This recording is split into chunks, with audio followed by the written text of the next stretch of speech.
আসসালামু আলাইকুম, সাথে আছি আমি মোহাম্মদ রিফাত ইসলাম। রিফাত এডুকেশন এই ইউটিউব চ্যানেলের উদ্যোগে আমরা ন্যারেশন ক্লাস আপলোড করেছি পার্ট 1। তার ওই ধারাবাহিকতায় আজকে পার্ট 2 নিয়ে হাজির হলাম। তো তোমরা যারা পার্ট 1 দেখোনি, তোমরা পার্ট 1 দেখবা, তারপরে পার্ট 2 এ আসবা, কারণ পার্ট 1 না দেখলে পার্ট 2 এর কিছুই বুঝবা না। তো শুরু করা যাক। প্রেজেন্ট ইনডিফিনিট টেন্সে যদি ডিরেক্ট ন্যারেশনে প্রেজেন্ট ইনডিফিনিট টেন্স থাকে, তাহলে ইনডাইরেক্ট ন্যারেশনে তোমাদেরকে পাস্ট ইনডিফিনিট বসাতে হবে। তো ডিরেক্ট ন্যারেশনে প্রেজেন্ট ইনডিফিনিট থাকলে ইনডাইরেক্টে পাস্ট ইনডিফিনিট হবে। এটা টেন্সের গঠন প্রণালী অনুসারে।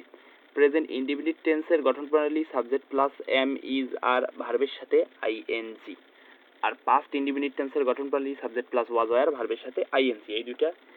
এই দুটি তোমাদেরকে মুখস্থ রাখতে হবে, কারণ তোমরা যদি এই দুইটি ভুলে যাও তাহলে প্রেজেন্ট ইনডিফিনিট টেন্স কোনটা সেটাই চিনবা না এবং পাস্ট ইনডিফিনিট টেন্সও চিনবা না, যার ফলে তোমরা পরিবর্তন করতে পারবা না সেন্টেন্সের এবং তোমাদের ন্যারেশন ভুল হবে।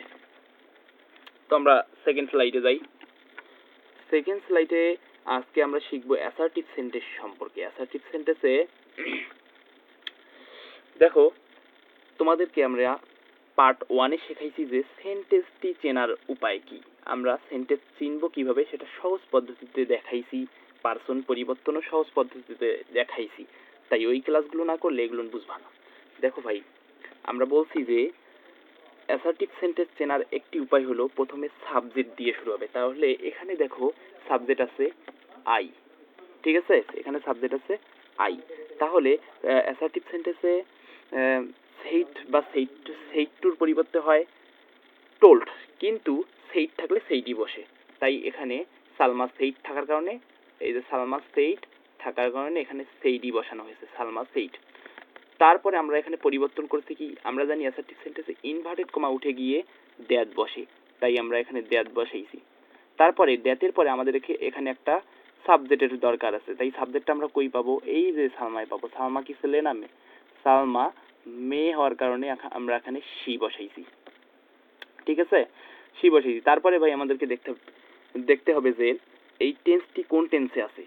তোমাদেরকে ফার্স্ট স্লাইডে আমরা দেখাইছি যে প্রেজেন্ট ইনডিফিনিট থাকলে পাস্ট ইনডিফিনিট। তাহলে এখানে সাবজেক্ট আছে আই, এমও আছে, আর রাইটিং আছে মানে ভার্বের সাথে আইএনজি। তাহলে প্রেজেন্ট ইনডিফিনিট টেন্সের গঠন প্রণালী সাবজেক্ট প্লাস এম ইজ আর ভার্বের সাথে আইএনজি, আর প্রেজেন্ট ইনডিফিনিট থাকলে পাস্ট ইনডিফিনিট।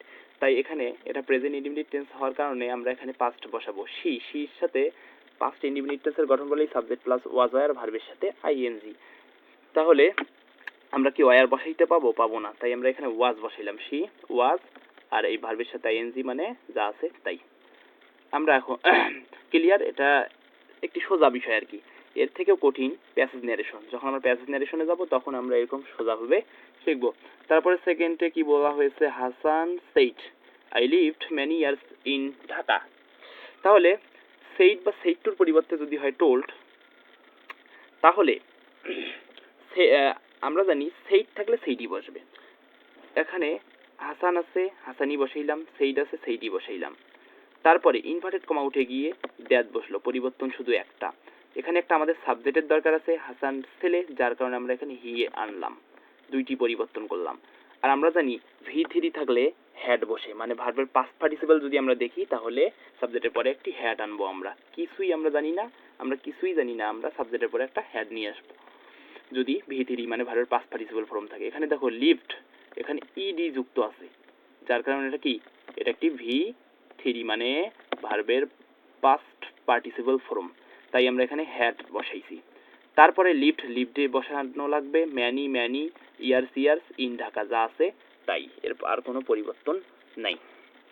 সেকেন্ড স্লাইডে যাই, আমরা ইন্টারগ্রেটিভ সেন্টেন্সের দুইটি উদাহরণ শুধু দেখব। এখানে ডিরেক্ট ন্যারেশনে বলা হয়েছে he said to me where do you live. আমরা পার্ট 1-এ আমরা শিখছি যে সেন্টেন্স কিভাবে চিনতে হয়। আমরা শিখছি যে ইন্টারগ্রেটিভ সেন্টেন্স চেনার একটি সহজ উপায় হলো সেন্টেন্সের শেষে প্রশ্নবোধক বা কোশ্চেন মার্ক চিহ্ন থাকবে। তো এখানে সেন্টেন্সের শেষে প্রশ্নবোধক বা কোশ্চেন মার্ক চিহ্ন আছে, আমরা দেখেই বুঝতে পাইছি এবং স্লাইডের উপরে দেওয়াই আছে এটি ইন্টারগ্রেটিভ সেন্টেন্স। তো he said to me where do you live, তাইলে আমরা জানি ইন্টারগ্রেটিভ সেন্টেন্সে সেইড বা সেইড টুর পরিবর্তে আস্কড বসে। এখানে সেইড টু থাকার কারণে আমরা আস্কড বসাইছি, মিয়ে বসাইছি।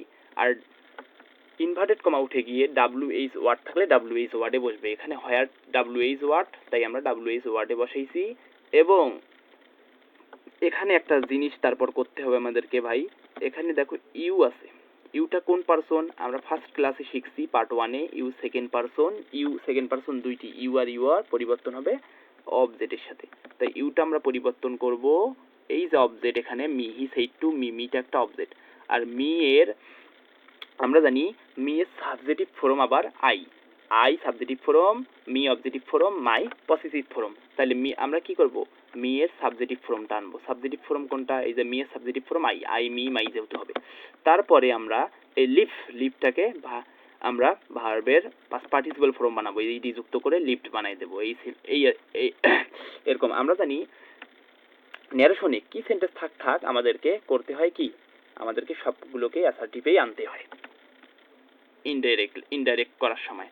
তারপর she said to me who are you and what do you want. এখানে শি এ বসাইছি আমরা, সেড টুর পরিবর্তে আস্ক, তারপর মি, তারপরে আমরা জানি ইন্টারগ্রেটিভ সেন্টেন্সে ইনভার্টেড কমা উঠে গিয়ে WH ওয়ার্ড থাকলে WH ওয়ার্ড বসে, হু থাকার কারণে হুয়ে আমরা এখানে আনছি। তারপরে এই যে ইউটা কোন পারসন, সেকেন্ড পারসন পরিবর্তন হয় কার সাথে, এই যে অবজেক্ট মি এর সঙ্গে। তাহলে মি এর সাবজেক্টিভ ফর্ম কি আই। তারপরে এই যে আরটা প্রেজেন্ট ফর্মে আছে, তাই আমরা এটাকে পাস্ট বানাবো, পাস্ট কি ওয়াজ।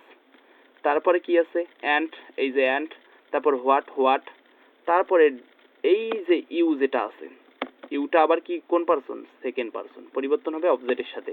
আবার ইউটা আনবো আমরা মির সঙ্গে পরিবর্তন করাবো, এই মিটার সঙ্গে, এবং তার সাবজেক্টিভ ফর্ম, মি এর সাবজেক্টিভ ফর্ম কি আই, এই যে আই আমরা এখানে আনছি। তারপরে এই যে ওয়ান্ট ওয়ানে আছে, এখানে আমরা তার সাথে ইডি যুক্ত করে ওয়ান্টেড বানাই যাবো, মানে ভার্বের পাস্ট পার্টিসিপল ফর্ম।